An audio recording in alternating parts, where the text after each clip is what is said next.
এপিসোডের শুরুতে আমরা দেখতে পাই যে আমাদের সামো যে কিনা গারার সকল চাক্র এনার্জি এখানে শোষণ করে ফেলেছে।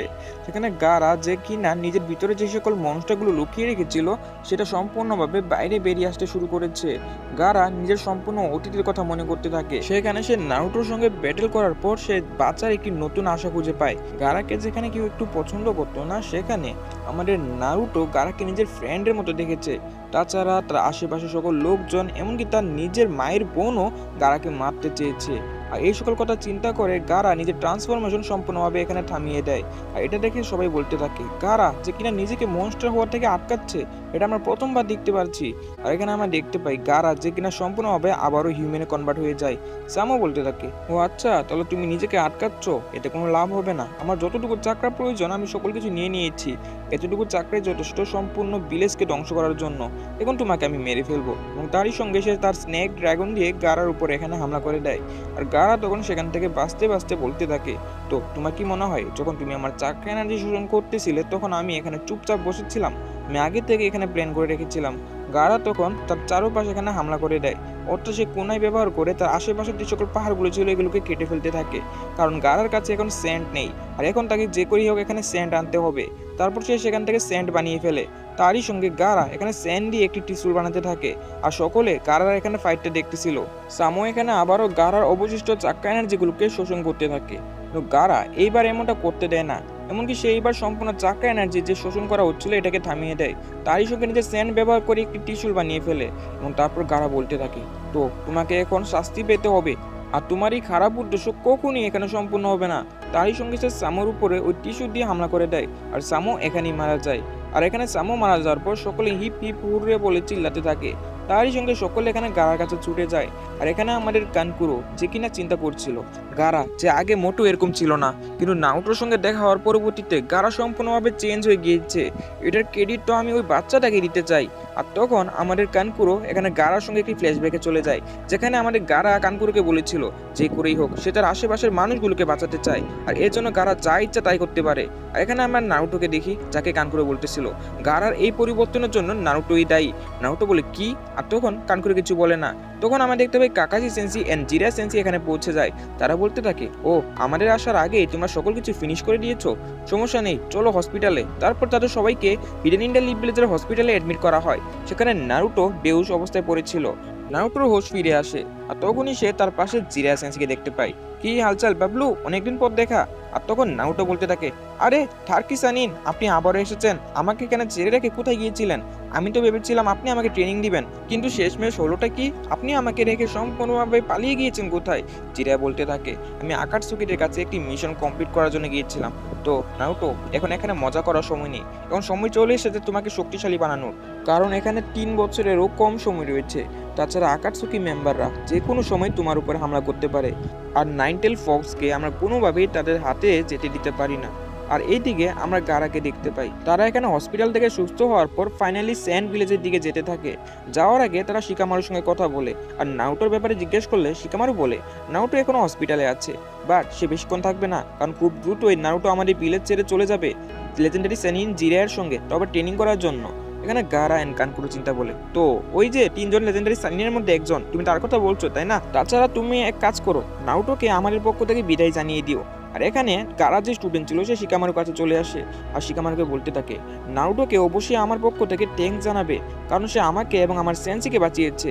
শিকামারু চিন্তা করে, তো নারুটোর আরেকজন ফ্যান বেস ক্রিয়েট হয়ে গেল, কারণ আমাকে কিছু একটা করতে হবে, নিজের ফ্যান বেস বানাতে হবে। এদিকে আমরা দেখতে পাই নারুটো যে কিনা নিজের সকল মাল সামান প্যাকেজ করে ফেলেছে, কারণ নারুটো এখন ভিলেজ ছেড়ে চলে যাবে 3 বছরের জন্য, এবং 3 বছর সে মাস্টার জিরার সঙ্গে ট্রেনিং করবে। এখানে আমরা টিম 7-এর একটি ফটো দেখতে পাই, তারই সঙ্গে শিকামারু যে কিনা আমাদের লেডি সোনাডেকে সকল রিপোর্ট দিচ্ছিল। সোনাডেকে সে জানায় যে স্যান্ড ভিলেজের সকল নিনজারা রিকভার হয়ে খুবই ভালোভাবে তাদের ভিলেজে পৌঁছাতে সক্ষম হয়েছে। এদিকে আমরা সাকুরাকে দেখি, যে কিনা নিজের মেডিকেল নিনজুৎসু প্র্যাকটিস করছিল, এবং সে একটি আঘাতপ্রাপ্ত মাস্ককে সেখানে সম্পূর্ণভাবে ঠিক করে ফেলে। তখন আমরা দেখতে পাই সে রুমে চলে আসে আমাদের ইনো। ইনো সাকুরাকে বলতে থাকে লাস্ট যে লড়াইটি হয়েছিল সেখানে সে এমন কিছু একটা করতে পারে নাই, আর এর জন্য সে মেডিকেল নিনজুৎসু শিখতে চায়। সে জানে যে এটা মোটেও এখানে সহজ হবে না, কিন্তু সে কোনোভাবেই হাল ছাড়তে চায় না। আর সে সাকুরাকে রিকোয়েস্ট করে যে সাকুরা যেন লেডি সুনারেকে বলে তাকে মেডিকেল নিনজুৎসু টিমের জন্য নিয়ে নেয়। আর তখন আমাদের সাকুরা বলতে থাকে আরে এটা তো ভালো ব্যাপার, এখানে পেরেশান হওয়ার কি আছে, একটা কাজ করো, তুমি যেহেতু এখানে আমার থেকে একটু কম লেভেলে রয়েছে তো আমাকে এখন থেকে বস মানতে শুরু করো, তাছাড়া আমি তোমাকে এখানে মেডিকেল নিনজুৎসুতে এডমিট হতে দিব না। আর তখন ইনো এখানে রাজি হয়ে যায়। অর্থাৎ এখন আমাদের সাকুরা মেডিকেল নিনজুৎসু ইনোকে শিখাবে, আর তারই পাশাপাশি সে আমাদের হুকাগের কাছ থেকেও তো শিখবে। বাট হুকাগের কাছে এত সময় নেই সবাইকে সময় দেওয়া। এদিকে আমাদের একবার রকলি আর আমাদের টেন মারামারি করছিল। টেন নামে ওই মেয়েটা বলতে থাকে তোমরা একা একই মিশনে চলে গিয়েছো, ওই মিশনে আমাকে নাওনি কেন, আমি তোমাদের থেকে দুর্বল থাকতে মোটেও চাই না। তখন আমাদের শিনো চৌজি এনা আমাদের কিবা বলতে থাকে তো আমি শুনলাম নারুটো নাকি ট্রেনিংয়ের জন্য বের হচ্ছে এবং সে আগামী 3 বছর আমাদের বিলেতেও আসবে না, তো কি বলো তোমরা। রকলি তখন এখানে বলতে থাকে আমি জানি যে নারুটো লেজেন্ডারি সানিন জিরের কাছ থেকে এখানে ট্রেনিং নেবে, বাট আমরা মোটেও হাল ছাড়তে পারি না, কারণ আমাদের কাছে আরও ভালো ভালো সেন্সই রয়েছে।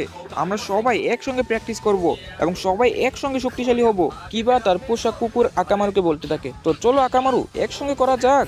আর এখানে আমরা দেখতে পাই নেজি এবং আমাদের হিনাটা প্র্যাকটিস করছিল। আর তখন তারা তাদের ট্রেনিংয়ের শেষে এখানে থেমে যায়। হিনাটা চিন্তা করে কি হলো ভাইয়া, আপনি এখন আর ট্রেনিং করবেন না? নেজি তখন বলে আজকের জন্য এইটুকুই, কারণ আজকে আমাদেরকে একজনকে বিদায় জানাতে হবে। আর এদিকে আমরা দেখতে পাই নারুটো যেখানে ইরুকা সেন্সির সঙ্গে এখানে রামেন খেতেছিল। নারুটো এখানে ইরুকা সেন্সিকে বলতে থাকে যে সে খুবই শীঘ্রই বিলেত ছেড়ে চলে যাচ্ছে, তো আবার শক্তিশালী হওয়ার উদ্দেশ্যে, এবং তারই সঙ্গে ইরুকা সেন্সিকে এখানে গুড বাই জানায়। তারপর গাইস নারুটো অ্যান্ড জিরে ফাইনালি এখানে ভিলেজ থেকে চলে যেতে থাকে। ভিলেজ থেকে যাওয়ার আগে নারুটো ফোর্থ হোকাগের যে স্ট্যাটু ছিল সেটার উপর এখানে ইশারা করে বলতে থাকে সো আমি অবশ্যই এখানে হোকাগে হব, তো আবার ফোর্থ হোকাগের মতো, এবং হোকাগে হয়ে আমি নিজের ভিলেজকে বাঁচাবো। এবং তারই সঙ্গে তারা ভিলেজ ছেড়ে চলে যেতে থাকে। আর যাওয়ার সময় হিনাটা লুকিয়ে নারুটোকে দেখছিল আর বলতে থাকে আমি অবশ্যই তোমার থেকেও শক্তিশালী হব নারুটো, যাতে আমি তোমাকে বাঁচাতে পারি। এরই সঙ্গে শেষ হয়ে যায় আমাদের সম্পূর্ণ নারুটো ক্লাসিক, অর্থাৎ আমরা 3 বছর পরবর্তী সিন দেখতে পারবো নারুটো শিপুডেনে। আর নারুটো শিপুডেন আমরা এক্সপ্লেন করতেও পারি আবার নাও করতে পারি, এখানে আমি কোনো সিউরিটি দিতে পারছি না। নারুটো শিপুডেন আসুক আর না আসুক, আপনারা এখনো যারা নতুন আমাদের চ্যানেলে এখনই সাবস্ক্রাইব করে আমাদের পাশে থাকতে পারেন। আর আমরা সম্পূর্ণ নারুটো ক্লাসিকে আজ পর্যন্ত যা যা দেখলাম চলুন সব কিছু এক ফ্রেমে দেখা যাক।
I guess I'll never learn. Every time I break, there's just more pain to burn. They'll never